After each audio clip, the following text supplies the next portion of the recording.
Hey guys, today we're coming to you with a left and a right hook with our review on episodes 5 and 6 of Daredevil Born Again. Let's get into it.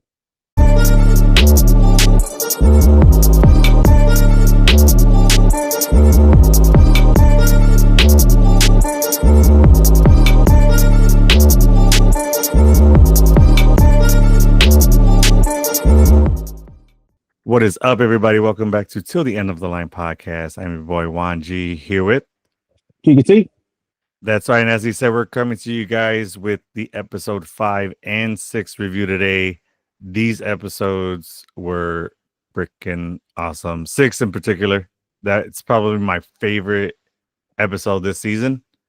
No, not probably. It is. I don't know if it's going to be my favorite episode of the season, because we still have the finale, which I'm expecting it to be really, really good.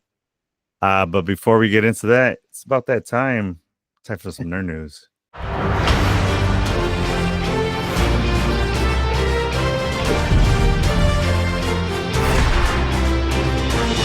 All right, we have a little bit of nerd news today. It's 2 stories. First is the development of Blade is moving forward. Both Feige and Mahershala Ali are happy with the script, and Marvel is looking for a director. And I'm saying at least give a meeting with the John Wick director, Chad Stahelski. Please. I mean, the guy's expressed his interest in directing that. He said he wants to take at least a swing at it. And if we can get a John Wick style Blade movie, yes, please. That would be epic. Right?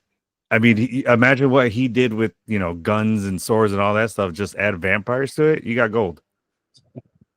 Yeah, no, I agree. I totally agree. I'm excited for it. Yeah, exactly.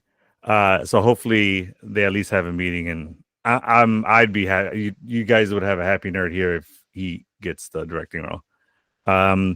Next story, Elizabeth Olsen. This might be a news story close to Geeka's heart. Elizabeth Olsen says she's done with Scarlet Witch, and Marvel's saying it's really important for her to make a choice outside of Marvel that reflect her own taste. We do not believe her at all. Unfortunately, for sure. Exactly. Unfortunately, Andrew Garfield has ruined it for any actors in the Marvel Cinematic Universe, saying that they are not part of any project. We do not believe you at all. And she's also talked on numerous occasions about how she loves the Scarlet Witch character and she loves playing her. Yep. So I don't know. I'm gonna wait for. I'm gonna wait for after Doomsday and then after Secret Wars to believe her. If she's not in those, then be like, all right, maybe she was telling the truth.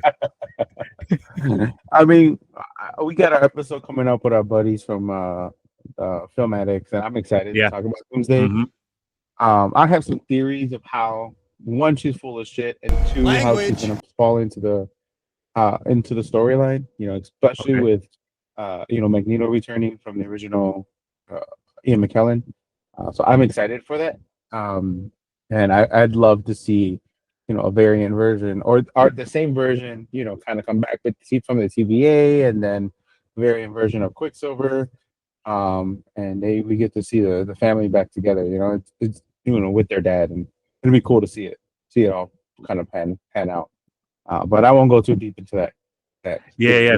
If you guys want to hear more about that, go over to our buddies at Filmatics Podcast when that episode drops. We'll definitely share it with you. I'll let you know it's up and ready to go. So that's it for Nerd News today. Make sure to like and subscribe and click that notification bell to keep up with the latest in nerd news. Hey, yo. On to these 2 badass episodes. Yes. Episode 5, it was good. It did feel a little out of place in the storyline. But it was still a good episode nonetheless. I agree. We were saying, so there's some cuts and reshoots that were done for this. Mm-hmm. And I think some of it was refilmed and put back together. And I feel like there's maybe an episode or, a quarter of an episode that kind of helps explain how we got to this part of St. Patty's and, how it opens up. All right, so episode 5, titled With Interest, a day in the life of Matt Murdock gets unexpectedly intense, forcing him to team up with a familiar face. we find out very quickly in this episode who that familiar face is.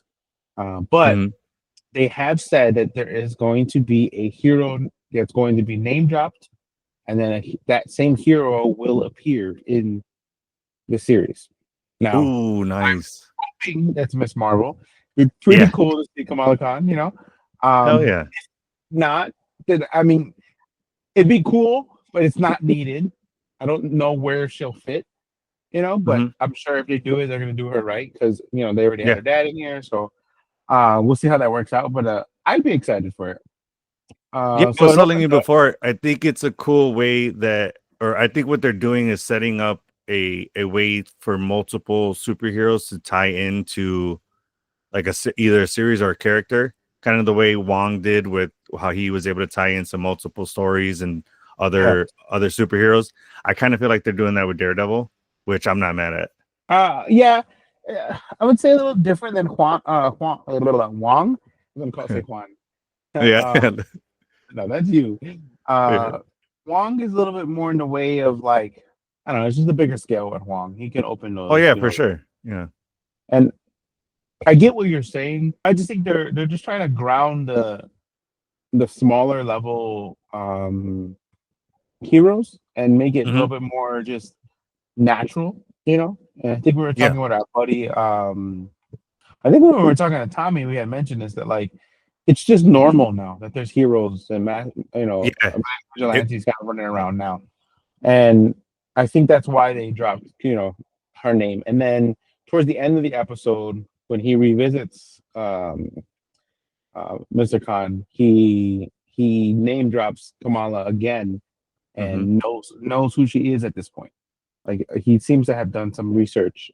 Matt Yeah. has, I feel like, and that's kind of how the episode ends. But we'll kick off the episode. So Well, real quick, you think that's why he went back and kind of like imposed himself, but like took that offer to go have that dinner because he wants to go meet Kamala? I think so. I don't know if it'll pan out if she because like we know that in episode not it's speculated that in season 2 he's going to put together a team to take Hmm. down the his his new vigilante task force that's gonna kind of have like the Dark Avengers Thunderbolts kind of vibe. You Yeah. know what I mean? So it's similar or like the Dark Defenders or whatever you want to call it. Yeah. So putting together a team. I'm pretty sure Bula's going to be on there, and there's going to be some other high level villains that are going to be on this team that's going to be used and utilized to take down all the other vigilantes Because outside of he's it. gonna see that the task force isn't getting the job done. Right, and then he's going to put in Okay. some another task force, a vigilante task force that's a little bit more enhanced and superpowered. Um, Yeah. so maybe he'll entertain the idea and see if maybe he'll maybe this season we'll see that superhero Kamala Khan, but not necessarily use her powers, just there, I guess, for Okay. that. And maybe next season she'll do a couple episodes which will actually help out that task force. Not help take on the task force is what I meant to say. Yeah. Yeah. Um, but yeah, we'll see what happens. I don't know. I'm just not invested too much in Kamala Khan being in this because she's super goofy and silly, and it just doesn't fit the vibe of this show. Uh, Hmm. so if it doesn't happen, I'm not butthurt at all. I'm totally okay with it. But if it Yeah. happens, I mean, it'd be a funny situation, and then we'll move on quickly. That's how I see it happening. But anyways, on IMDb, this is rated 8.2 out of 10. It is, I think, the lowest ranked episode out of all 6 so far. That But makes sense because it is a episode that does feel like we said out of place from the storyline right now. So we always talk about that mid-season lull that some series get. This felt like that, and it's right at episode 5, so it makes sense. smack dab in the center of it, Hmm. which is scary to think of because we only have 3 more episodes left on the 1st and the 8th and 16th. And I'm like, ooh, I don't Well, want it to end. yeah, I didn't see it as, or it didn't get me, nervous at all because of the way episode 6 picked up. It was like, oh, we're right back in it. Well, right. I wasn't nervous. I'm just nervous because it's gonna end. Like it has to end because Oh, there's only 3 more episodes. Not because like I don't see the storyline, progressing and going in the right direction. oh, It got you. absolutely has. but I'm just like, I don't want it to stop. You know what I mean? Yeah, I'm used to the nerdy was like, I want more. Like Anakin. I know I yeah, shouldn't, but I want more. exactly. Yeah.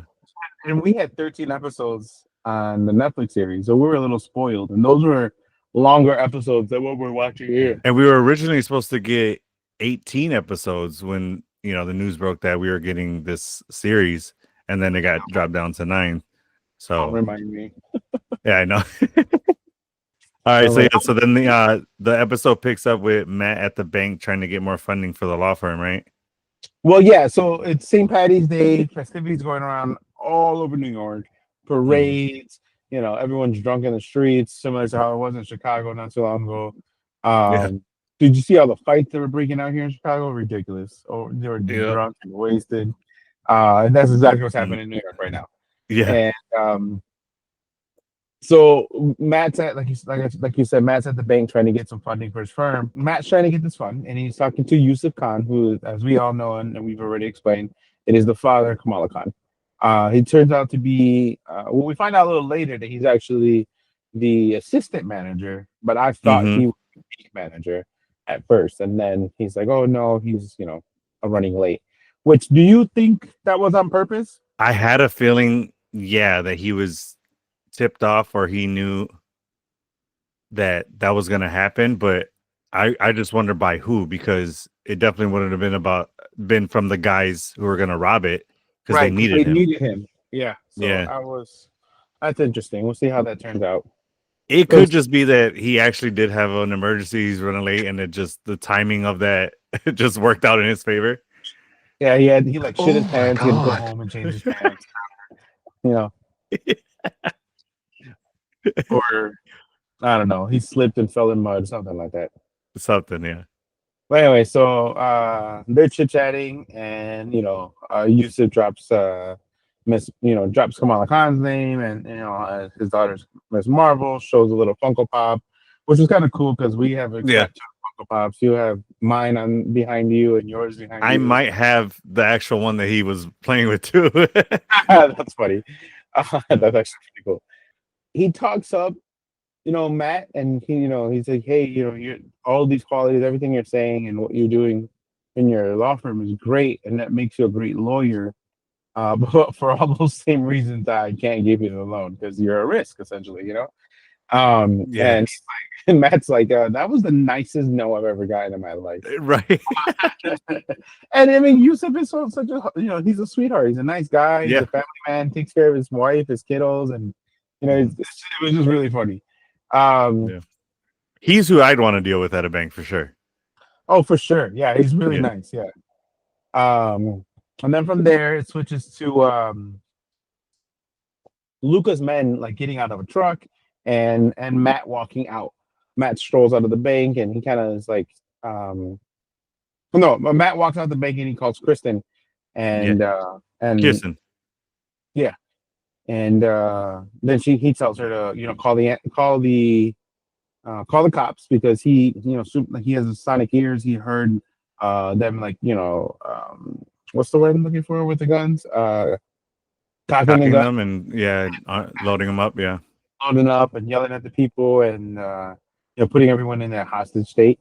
And so he runs back in there and he like tricks himself into walking in there and he just kind of strolls in like a blind person, like a normal blind victim, and like hmm as if nothing was happening. And it's yeah, kind of like it's his like invisibility cloak of being in the right place, the right time when it comes to this yeah. crime situations where he has Wasn't he where he whistling too?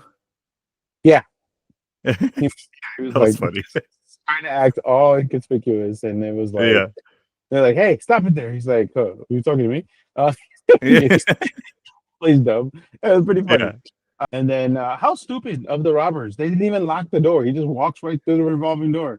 Like yeah. he's And the leader even said it. He goes, "Will somebody lock the fucking door now?" thick ass Irish accent. Yeah, So I started calling him when I was doing my notes. I started calling him green mask, purple mask, blue mask. yeah, And so yeah, so the green mask is the leader. And for those yep. of you that are watching the show or trying to follow along what we're talking about, that's who we're talking about. So the leader is the green mask guy. Mhm. And coincidentally, all of them put on face masks that are the color of the Infinity Stones. Yeah, that was pretty dope. The only one that's missing is gold. So there's a yellow one. So technically, I think Yeah. it's only 5. Yeah. There's only 5 guys, right? That go in there. I think so. Yeah. I don't think there was the Because the yellow, the leader is the green, the blue is the guy that No, goes down. there was 6 because there's no gold. It's yellow. There's a yellow and an orange. There is a yellow and an orange. Yeah, I seen an orange one. Okay, I lost track of them. I haven't watched it back. Okay. I know the leader is the green, and then the other guy Mhm. is the blue. And then the I'm gonna red guy. double check while you're talking. Sorry, go ahead. The red guy is the one that Matt tricks to go to the bathroom, and then he beats his ass. And of course, he takes the red mask to put on because he's Daredevil, you know. Yeah, yeah. And then the purple and the yellow stay up to watch the hostages. But I lose the gold one, or yeah, the gold one. Not really sure what happens to the gold one, but the blue one, like I said, gets his ass beat. You keep saying gold. You mean the Yellowstone?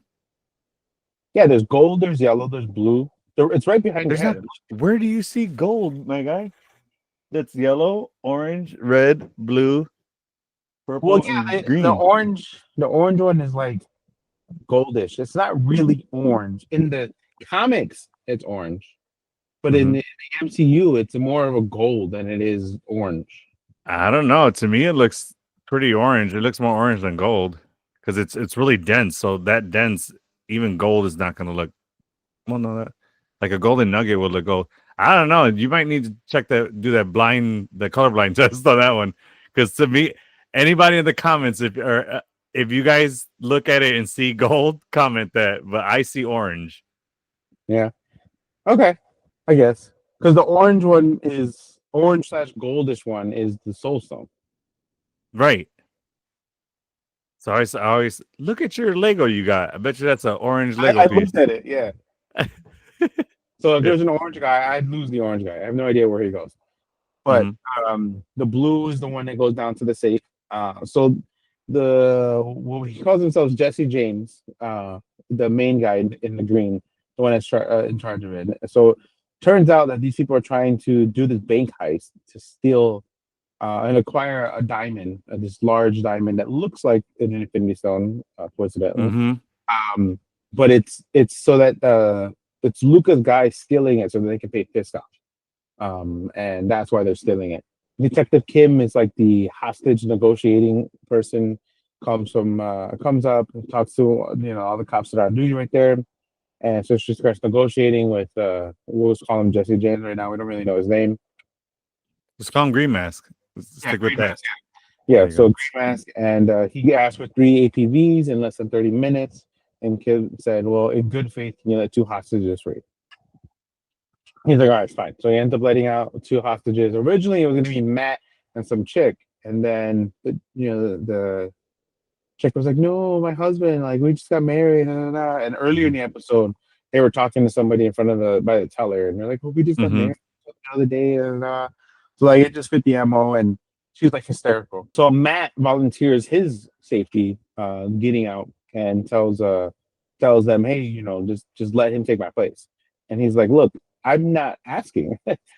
I'm in charge here in the Green Mask." He's like, "I'm the one that's in charge here. I want to get rid of you because I don't like you." Yeah. And he keeps calling him solicitor, which is the Irish way of saying lawyer.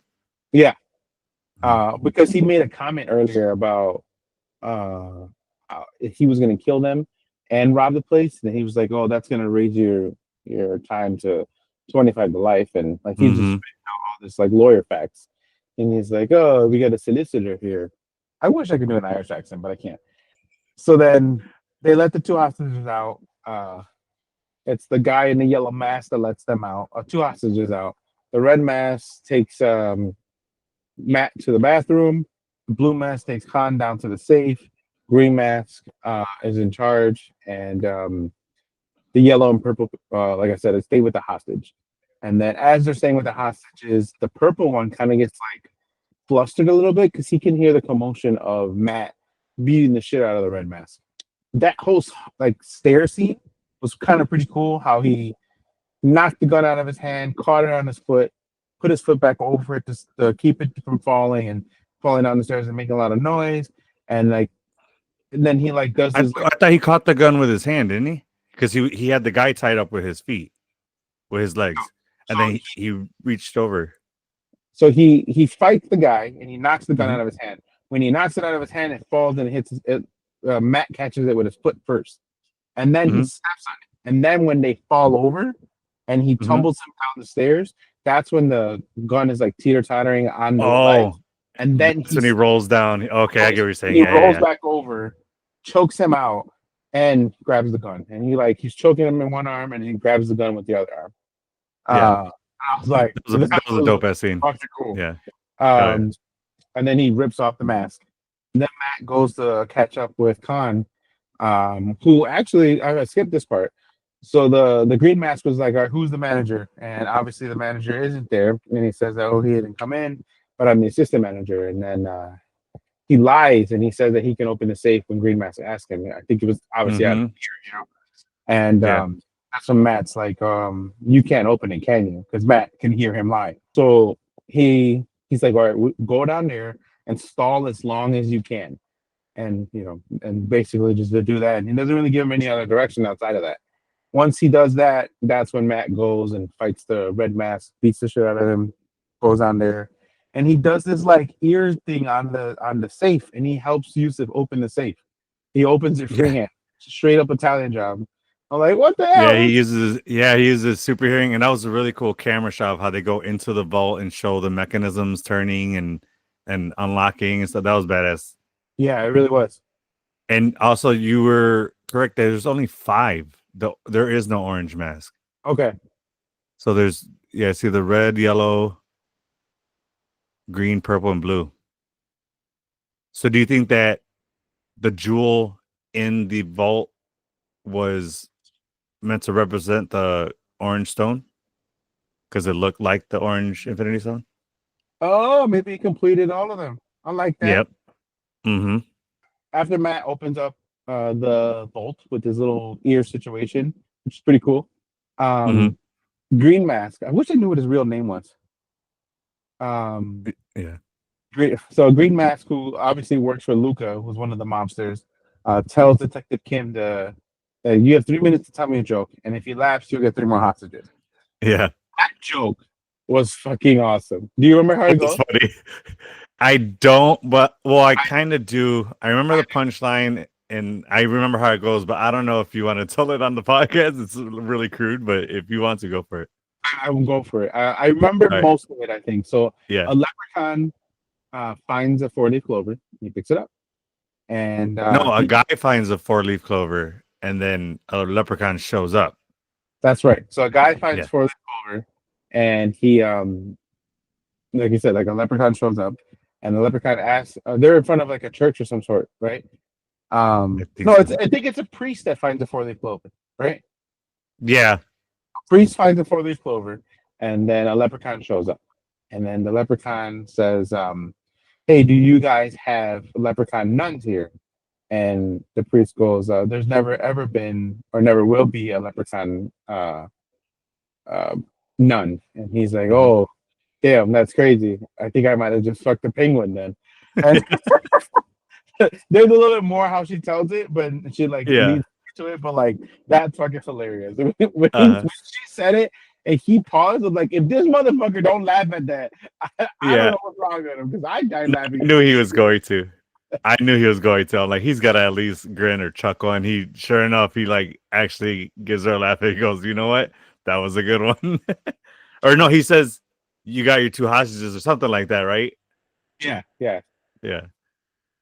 No, he says you got 10 minutes. And then he was going to give that's right. Yeah. And then I think he was going to give out more hostages. And then also heard Detective Kim's accent for he even chuckles and laughs at that. And I was like, oh, she the accent pretty well too. Do you think she improv that joke to make it genuine? Or is it on the spot, like her character or the actress improv that joke? Yeah, the actress. No, probably not. I feel like they wrote that in. Yeah. It was pretty good. I liked it. Mm-hmm. It was. Not if it was improv or not. after that, he laughs and then switches back to Khan and Matt, and they open up the safe, and it's a bunch of deposit boxes. There's no real like Safety deposit boxes. money. Yeah. Yeah, safety deposit boxes. And the guy mentioned it earlier. That was one of the hostages. Mm-hmm. He's like, they got nothing here, anyways. He's like my signed puck from some famous Hockey player. Yeah. hockey player. He's probably the most valuable thing they have in here. Mm-hmm. And Yusuf's like, well, what were they looking for? So Matt goes back, flips over the blue mask guy, takes a key out of his pocket, and he's like, here, this is where we start. So he goes to do that. And then Khan starts going through, and they see like a number 4 on it. So they start with the 4 boxes, starts going through, and you need the boxes, you need your key, and you need the bank key in order for you to open the box. Mm-hmm. So Yusuf ends up finding the right box, opens it up, and it's the gem that you said, the gold, or the not the gold, the yellow, what is it? The orange one, the orange one. Yeah. Jesus Christ, I can't get any of my colors together. It's the orange one, completing all the Infinity Stones finally again. I think it's huge. It's a solid, like, maybe like $50 type situation, right? Yeah.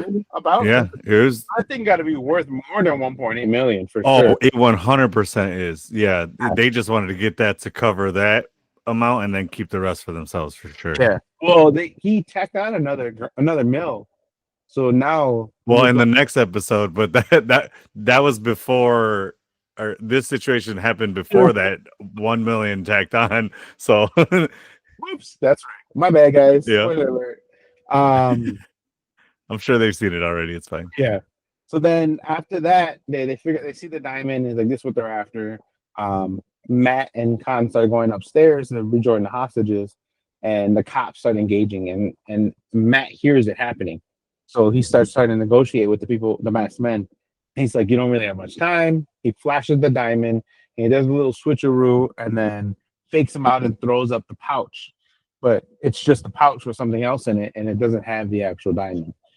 So the green mask. We don't know that at that moment. We think, he actually threw the diamond to distract him, so that way the cops have time to come in and surprise them. I knew it because he had the diamond in his hand, and I think he held it with his left hand, and then he threw the pouch with the right hand, if I'm not mistaken. So it was totally sleight of hand. I think it might have been the opposite because we're looking at him. So I think he was holding it with his right hand and he threw the pouch with his left. Right. Yeah. Correct. Yeah. But so I saw the fakeroo there. And then when did he slip it into the pouch? When it's like he's blind, first off. You know what I mean? Yeah. So it's not like he can easily just like open the pouch and put it in there quickly. Like again, you keep talking about him like he's a regular old blind guy. He ain't. This man he's super hearing, which basically, honestly, he kind of has better vision than some sighted people. Let's just be real. Yeah. To watch this episode, but he definitely has better vision than her. Yeah. Time, bro. Yeah, I saw the sleight of hand, and then because I saw the pouch flying, I'm like, there wasn't enough time to pass from that. Even if he was not blind or he has superpowers, like he's not a magician either. He's the Daredevil vigilante, not a magician also. So when he threw the pouch, I was like, oh, it's not in there. He faked them for sure. And that's just not his ammo to give up the diamond either way. You know what I mean? Right. He's so crafty and sneaky. I was like, no. Green Mask grabs it, goes into does he give it to the hostage then? Or does he? No, he goes into the office and changes into a cop uniform. Yeah. And he's a cop. He's just a dirty cop. Because you think so? He didn't just have it. No, because when Matt tracks him down, he takes off the cop hat and he's starts to undress. So I'm thinking he just stole a cop uniform or has a really good replica. True, but he knew the handbook and the negotiating tactics from Kim when Kim was talking to him.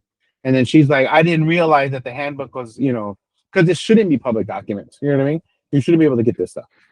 True, but like the show's established, there's a lot of dirty cops. Someone could have easily been paid off to get the playbook. You know what I mean? Especially by Luca's organization that has a lot of money. I don't see that not being a possibility. I think he is a cop and he's going to be one of the new members of the Vigilante Task Force. Okay. we'll see if you're right in the next few episodes.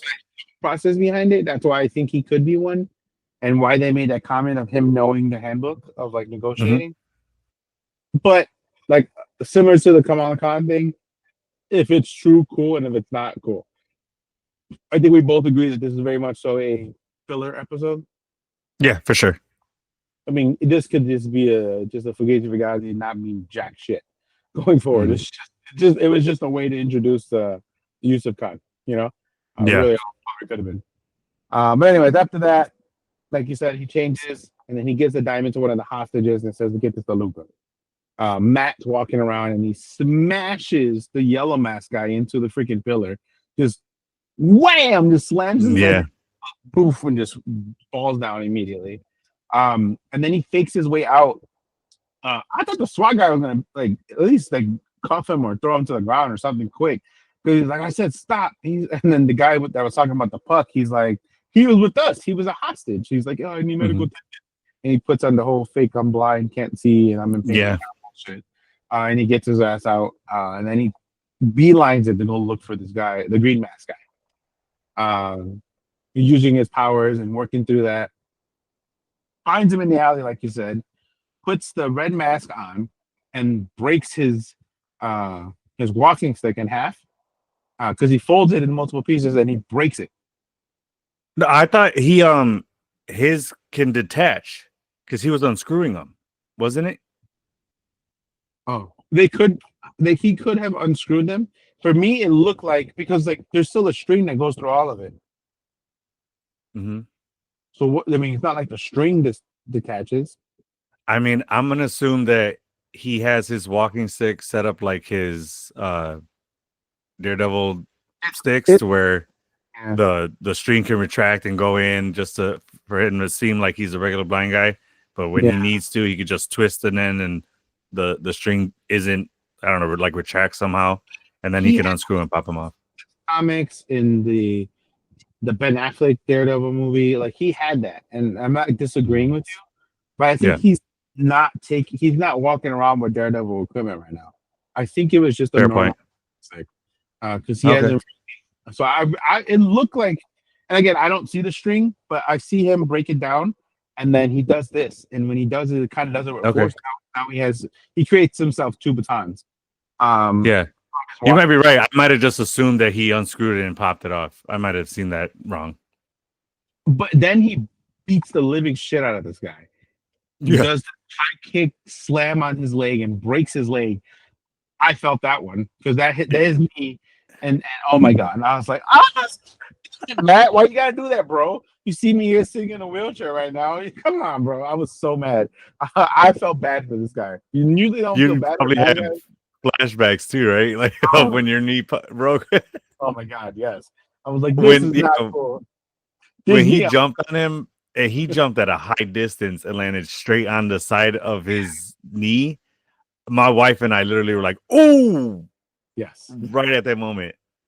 Yes, for sure. Yeah, that's one of the things I'm loving about this show is that the gore in it it's brutality. We're not getting the sugar coated gore. We're getting straight up R-rated, or TVMA rated kind of stuff. Yeah, that's why I can't wait for that Punisher special presentation. Yes, it's gonna fuck up some people, bro. It's gonna get ugly. But after that, he beats the shit out of this guy, kind of leaves him in the alley. We don't really know what happens to him. Matt goes back to the bank to catch up with Yusuf Khan. And then over that chat, Khan invites Matt over for dinner to kind of brainstorm over making the firm more profitable. And he actually eats one of those candies on his desk. And in that moment is when he probably did the sleight of hand and dropped the diamond into the bowl. He leaves, walks away, and Yusuf sees it. He's like, "Oh, it's here." And that was it. That's the episode. Short and sweet. Not even like I don't have anything bad about this episode, even though it's a filler episode. There's a lot of action. I think because you got to see Yusuf Khan, and I'm excited if we see Kamala, and if we don't, cool. And otherwise, poor guy. I think the biggest takeaway from this thing is Poor guy, his knee got fucked up. Yeah, and you said we don't know what happened to him. I know what happened to him. That man's in the hospital right now with his leg up Oh, in a full cast, a full leg cast. He's just that's funny. you know, he just laying there in pain, massive amounts of pain. Yeah, so that was a good episode. And then next episode 6 is Excessive Force. When a serial killer terrorizes the streets of New York, the city needs a savior. And as I said earlier, this was a fucking great episode. It's my favorite this season, and it makes me even more excited for the next 3, because if that's where they're starting this, and the second half of the series, we're in store for a lot of good stuff. So the episode opens up with another BB report interviewing a graffiti artist, and the artist talks about how they have a bad rep, that they are hurting the city, but he says there are actual dangerous people out there hurting the civilians of the city, and people like the vigilantes are helping them. Then cuts to another interview, and the guy shows a video of the swordsman in action, and it was a clever way of how they gave, or how the guy said the vigilantes like comic book name, like the actual name of that comic book character. Yeah, he looks like some kind of swordsman. It's literally the guy's name, so I thought it was pretty cool. Turns out it's Jack. I don't know how to pronounce his last name, and I don't remember them saying it in the Hawkeye series, but it's Duquesne or Duquesne. I know he's French, right? Yeah. Okay, so Duquesnes. I don't know. So from the Hawkeye series, like I said, and this, like I said earlier, this series seems to be tying in multiple characters from other projects into this series, and that's just another example. So then a construction worker finds a dead body by a bunch of rocks near what looks like a harbor, and it's a Muse victim. And here's where we see the guy from the bank that you were talking about earlier. His name's John Santini. It turns out he's a sanitation worker, and he was attempting to wash off the mural on the side of a building. Yeah. And after that, Matt prays while having flashbacks of Foggy and all the violence he has been a part of all season. And this was a nice scene because we see him trying to get back to, like, back in touch to his religious side and trying to get that back. You know, as you said before, since the priest died, he doesn't have that tie. So it's nice to see him getting back to that on his own, or attempting to anyway. Back at his office, Fisk has an unscheduled visit waiting for him, and it's Luca. Just in there. So Luca's always in a tracksuit. Is he the one in charge of the tracksuit mafia? I would imagine. I think so. I'm looking that up right now. So you say that. Okay, cool. Yeah. Because I remember in Hawkeye, it was the guy that Echo had feelings for, and he was the leader of that particular group of tracksuit mafia guys. But maybe Luca's the one running the whole tracksuit mafia. Possibly. That's my thinking anyway. Yeah. So right. Heather asks Matt if he's all right, and he acts like he's fine, and she brings up that he was a victim of a crime, and he tells her he knew he was going to be okay. He just really can't explain it. And she finishes the sentence saying faith, and he's like, yeah, pretty much. Then back to Fisk, and this is the first time we see the cutting back and forth between Fisk and Matt within a conversation in this episode, and the way that that's done was fucking beautiful. Yes, it was really well done, and I'm going to talk a bit more about that later in the episode. Fisk tells Luca he has 5 minutes, and Luca's just taking his time, small talking him, not taking him serious at all, trying to show Fisk he's not afraid of him. And then back to Matt and Heather. She says she has a meeting with the editor, and she's already putting the screws to her with her next book. Matt tells her if she needs help spitballing ideas, she knows where to find them. Heather says, interesting, you should ask. She wants to make her next book about vigilantes, why we reveal the mask. I guess is the tagline she was saying, or maybe part of the title. So then Fisk tells Luca so back to Fisk again. He tells Luca he has to give Victor the 1.8, and he will give him to the end of the week. Luca replies, respectfully, Mr. Mayor, you can take that 1.8 up your ass. Shove it up your ass, basically.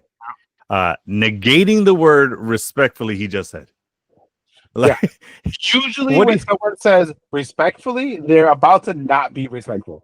Like every single time. What's the other term? Like not to be rude, and then they actually be rude as hell. Absolutely, yeah. You know, it's like I've heard people say that, and I've stopped people in their tracks. I'm like, you're about to be rude. Just be rude. Yeah, just fucking get it off your chest. Say what you got to say. Exactly. So then, when he says that, Fist's face looks like he's fighting the urge not to punch him straight out of that window in his office. God. Yes. Right, and then he's like, he centers his chi, and he's like, all right, you know what? He goes, you have. He just says make it 2.8 mil, or he just says make it 2.8. 1.8 to Victor, and the balance to me, of course, while pinning a red apple to his tracksuit. A little pin. Yeah. Like, you know, the mayoral pins that they give out and stuff. So then back with Matt, Heather says, I think it's a fascinating question. What about a mask? Does it hide us and give us permission to do things that are legally and socially taboo, like violence? Or does the mask allow us to be our true selves? And while she says this line, the camera is on Fist's face. Or does it strip away our identity and allow us to act like animals?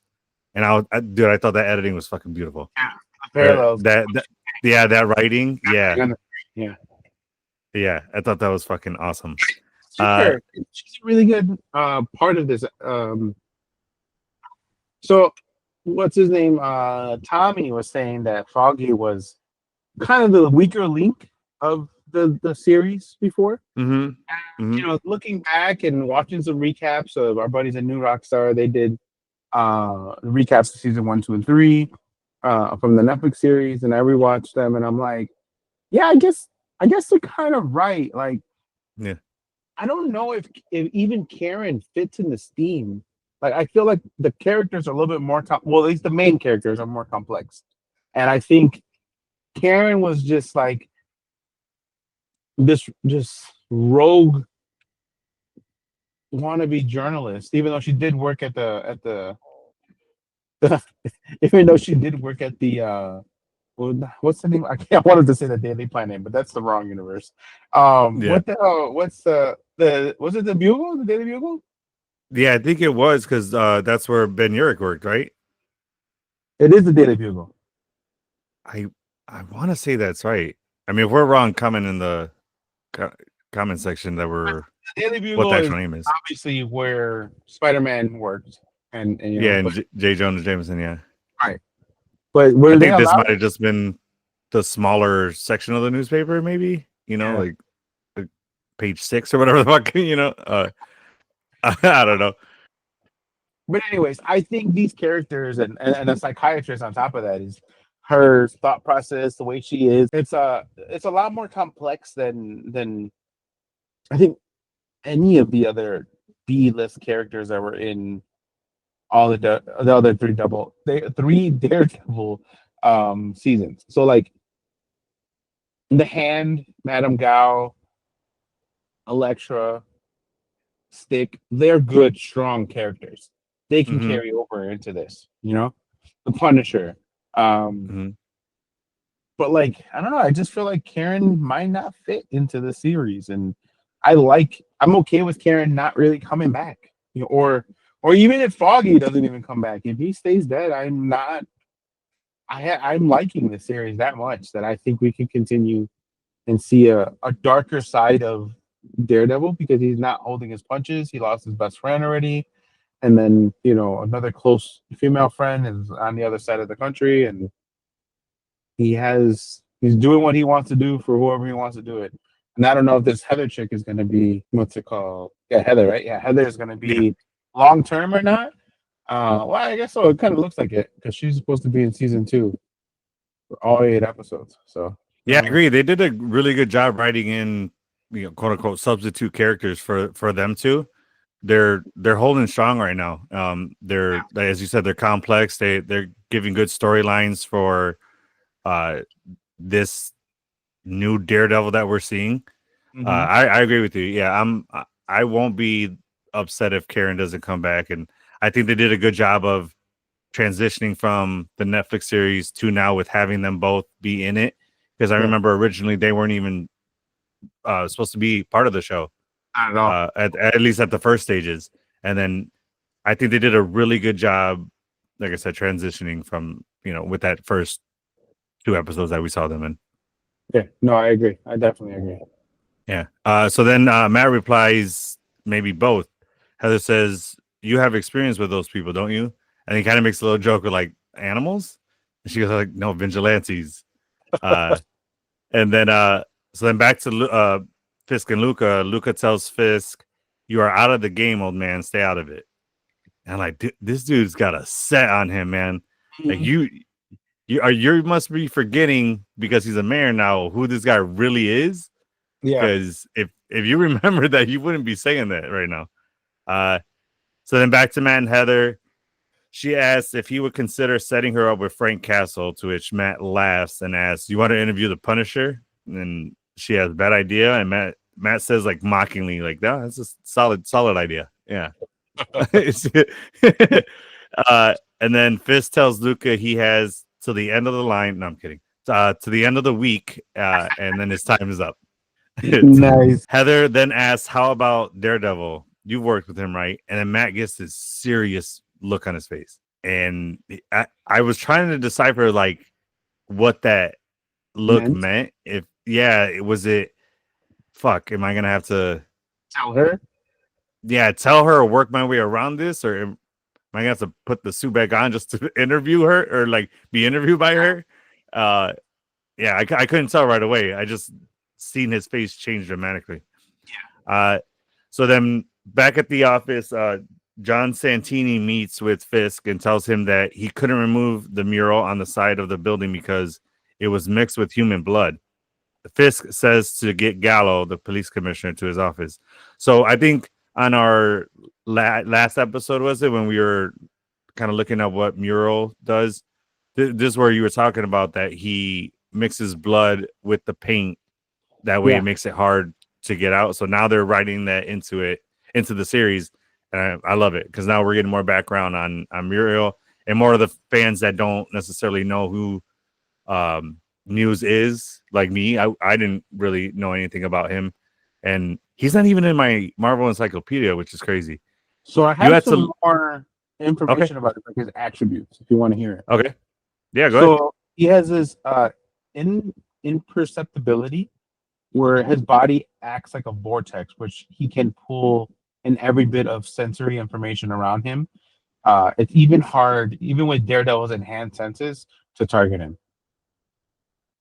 Oh, so maybe that's why he picked up that Daredevil was there, and then why he was keeping up with him in the, we're gonna get to it, but in the fight with him. Like he was getting some good shots in on Daredevil and dodging some stuff too sometimes. All right, that's pretty cool. Anything else?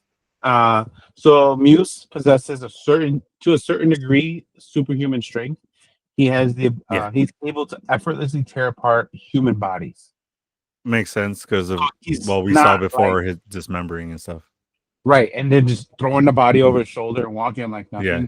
He is a bit enhanced. But it says a certain degree of superhuman strength. So he's souped up, but I wouldn't call him super. Like, he's not like Spider-Man level. You know what I mean? Right. He just has a little bit stronger, maybe a little less than Steve Rogers, probably. Or the same strength. Possibly, right? I would say the same strength. The difference between Steve Rogers is the serum allowed his body to run at 100%. Right. His speed, his agility, his strength, his mental capability, and it just enhanced the capabilities that he had already to their fullest. Versus this guy, I think he's just stronger, or as strong as Steve, but not enhanced with other things. Now the imperceptibility part of it is probably pretty cool. It's kind of some type of almost like a spider sense of some sort. You know what I mean?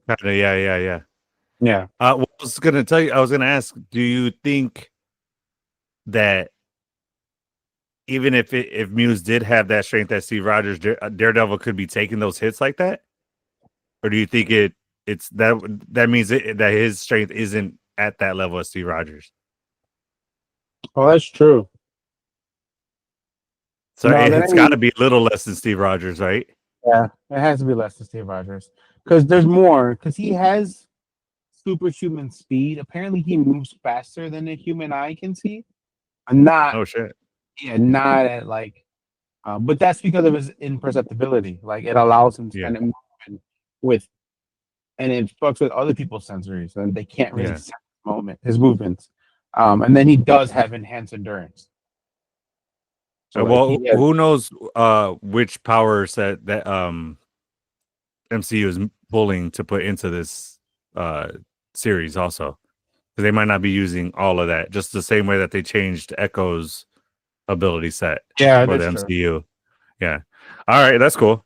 So then Kirsten and Matt are having a meeting, and then Angela shows up and asks to talk to Matt. And she tells him her uncle was onto something. He was investigating something. She's not sure what, but she thinks it has to do with all those kidnappings, and he started tracking them. And then Matt tries to tell her he knows she's upset, but it's not safe. And she tells him, don't tell her how to be.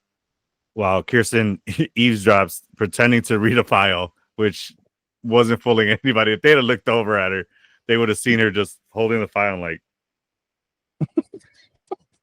she wasn't even pretending to read. She was just holding it open, just looking straight at them. I'm like, come on, you can do a It's little like bit my better than that. kids when they have to read 15 days or 15 minutes a day or 20 minutes a day. It's part Yeah, of their homework every day, and yeah, they'll be like, my kids as well. Yeah, yeah, and like you can see them just looking to make sure you're not watching them read, or yeah, like will you just read? Just read, get it over with. it's not gonna kill you. Um, 20 minutes of reading will not hurt you at all. Yeah, so that part that was funny. So she says, don't tell her that she should be in school because that's what Hector would have wanted, that this is what he would have wanted. Someone finishing his work, someone actually doing something for once. And she tells him all those kidnappings were next to the old Q line, the one they shut down, track 61. He tells her he's just a lawyer and he tried to help him in court. This kind of thing is for the police. She replies, the police killed her uncle and she's not going to tell them. He asks, what does she want him to do about it? She says, how about literally anything, Mr. Murdoch?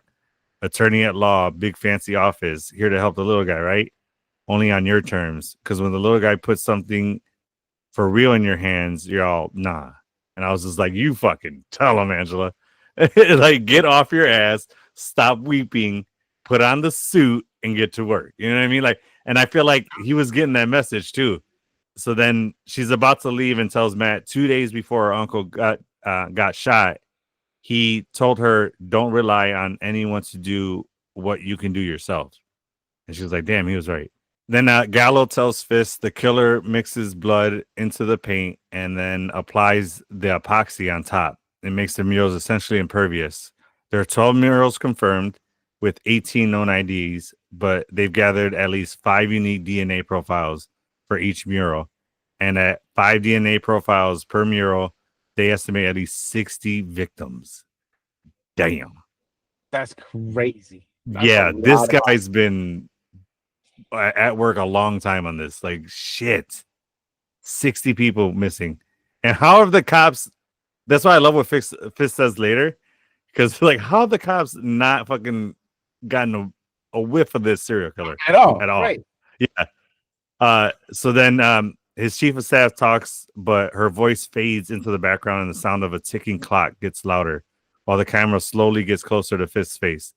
After a few moments of everyone talking, Fist starts laughing. After he's done, he says, sound an alarm, and he could lay low for a while and wait them out. Then he'll come back harder and stronger.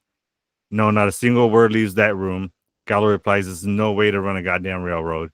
Fist gives a mic drop line and says, when the sanitation department figures out there's a serial killer before the NYPD does, maybe it's time to switch up the protocol. And I was like, you fucking right it is. And that literally shut up Gallo. He's like, oh, fuck. So then Fisk tells Vanessa about the meeting with Luca, and Vanessa says Victor will like that. Fisk replies he doesn't need him to like it, he needs him to want it badly. She then preps Fisk for an evening with the mayor event where he's going to be asking New York's elite for money. He talks to many people there, one of whom is Jack. He tells Fisk, these changes you're making with the police, this obsession he has with vigilantes is not going to work. Whether he can do it or not isn't the issue. He's surprised he didn't raise that specter. What he's talking about is buy-in. His project doesn't align with their interests. Fisk replies he's been told, and it's Mr. Mayor to you. So now he's getting pissed off and trying to, assert his dominance by saying he's the mayor, which anyone in that room doesn't give a shit about. No. So then another woman tells him he's made a substantial amount of his fortune around the port and many associates around the way. His port expansion project is a self-serving con. Looks like the higher-ups are starting to see what his real plans were of becoming lawyer. And I'm liking that. So it wasn't, it's the public that bought into Fisk's facade of, I'm running for mayor to change the city. I'm going to get stuff done. But the higher ups, the people who not technically pretty much run the city, or the higher ups with all the money, they're seeing, we see what you're really doing. Right. She says he's using taxpayer dollars to further enrich himself. And he says he's always put the city before himself. Bullshit. I called that right away. Nah.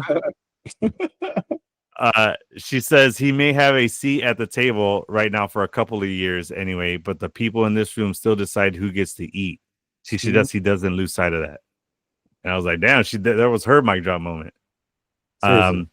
So then back to the conversation with Jack. Fisk tells him the people that actually make it happen, they don't sit around and wait. The people in that room know nothing about that. And Jack replies, underestimate the people in that room at his own peril. They may not use garrotes or cement shoes, but one phone call to the right person and bye-bye Gracie Mansion. Fisk asks if that was a threat, and Jack laughs and says, no, it's a warning.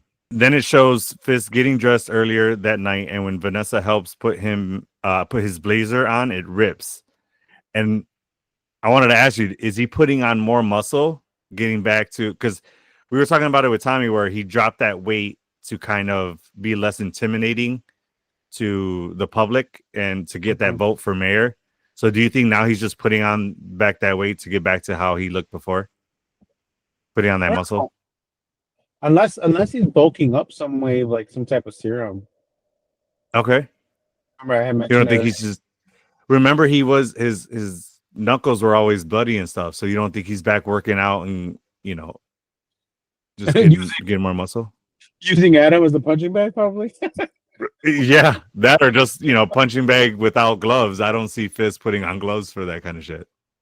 No, yeah, that's true. Yeah, that's interesting. Yeah, I'm not sure. I'm not really sure what the purpose of that was for him to just run through it.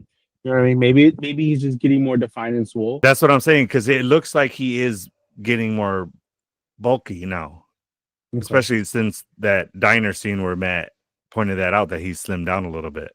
Yeah, we said he slimmed down and put on more muscle. So yeah.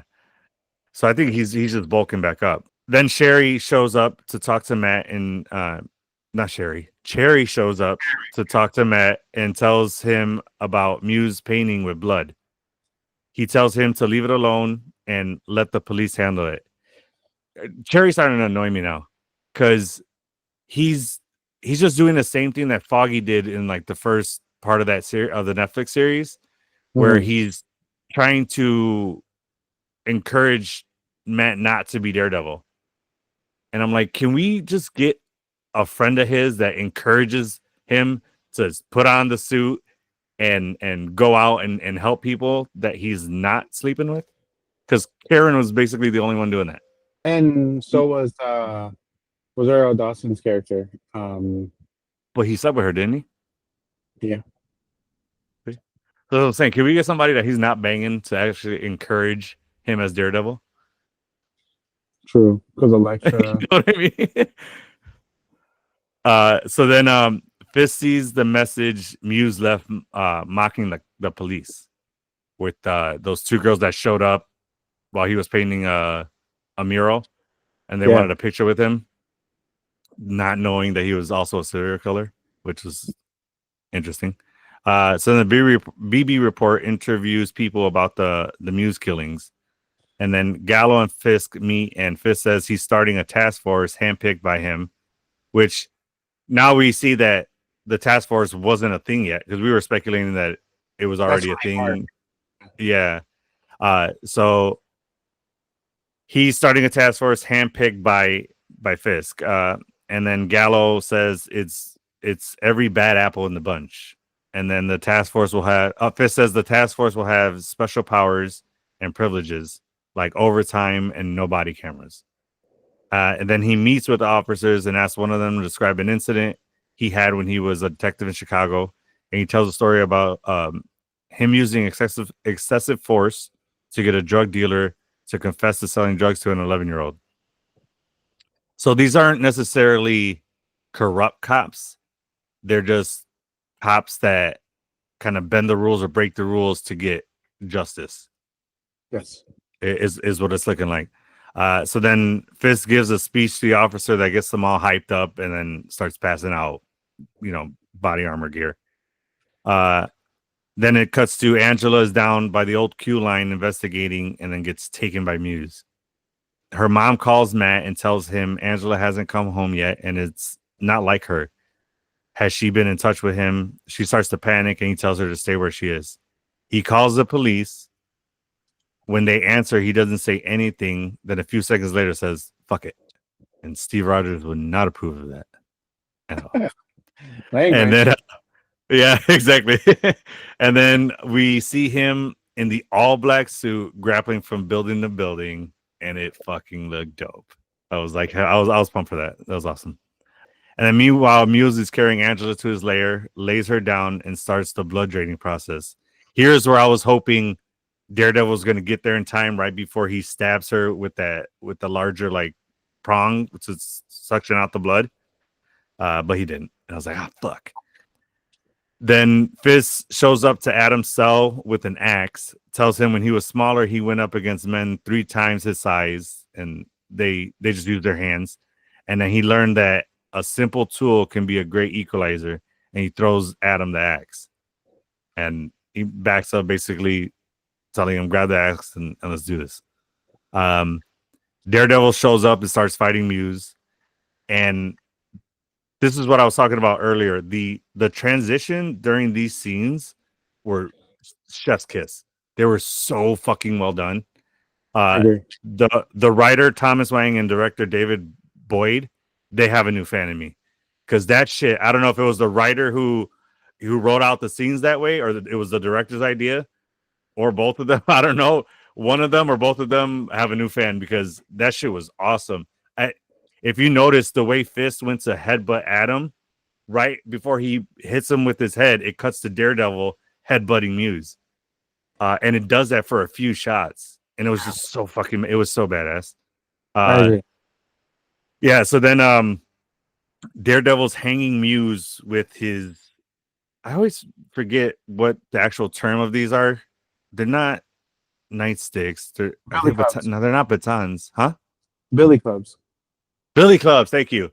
And I had the little card that says what they are, and for and what it says, what they are, and then it says not to be used for like actual violence and shit. But I don't know where it is. I don't know if I tossed it or what. But anyway, he's using that to hang Muse to choke him out, and then he hears Angela's heartbeat slow to almost a stop, and then he lets go.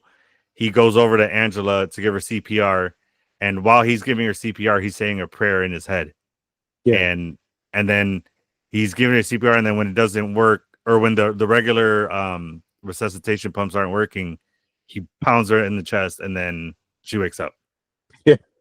Yeah, and then sometimes you have to get that harder strike to get the heart going. And or break her ribs on accident while you do that. Unfortunately, sometimes that does happen. You break a rib, but it's the only way to get the heart going. I'm like, if you got to break my ribs to get my heart going, by all means do it. My ribs will heal. You know what I mean? So then Angela wakes up and says, Daredevil? And then he says, it's okay, I'm here. And then right there, I'm like, oh, shit, how do you not hear that that's Matt? But I'm like, all right, you just came out of damn near death, so you're probably still woozy, and you're not going to put two and two together right then and there. Definitely maybe when she fully recuperates and has time to think back on it or talks to Matt again, she's going to be like, wait a minute. Yeah, you sound a lot like Daredevil. What's going on here? The math is mathing. Yeah, exactly. But yeah, dude. And then, I skipped over a part because Fisk, I assumed, killed Adam because he's just laying there on the ground after that beating, and we all know Fisk punches do some damage. And then Fisk sits down and he's catching his breath, I would assume, or just trying to calm down from that adrenaline rush. Yeah. And then that stuff happens with Angela, and then that was the episode, and I was fucking blown away. It was awesome. So much. I was surprised it only got an 8.9 rating, as I would have given that shit at least a 9.5. Damn. Okay. Yeah, that was that good. Well, and it might be just the editor in me or the filmer in me that love that transition between the scenes and that choreography. So that may be why I'm a little bit more biased and gave it a little higher. But what were you gonna say? No, yeah, I agree. I mean, I don't think that's bad because that leaves room. They're gonna have the last two episodes are probably gonna be 9.2, 9.5, 9.8, somewhere around there. These episodes, that's also it's just gonna be crazy too. Because they, like I said, they keep getting better. Number 5 was an 8.2, and that's the lowest. Of all of them, and that's really strong. It's a really strong rating. It's a really well received series, and I don't think they're gonna do us wrong at all. I think season 2 is gonna be picking up right where they left off.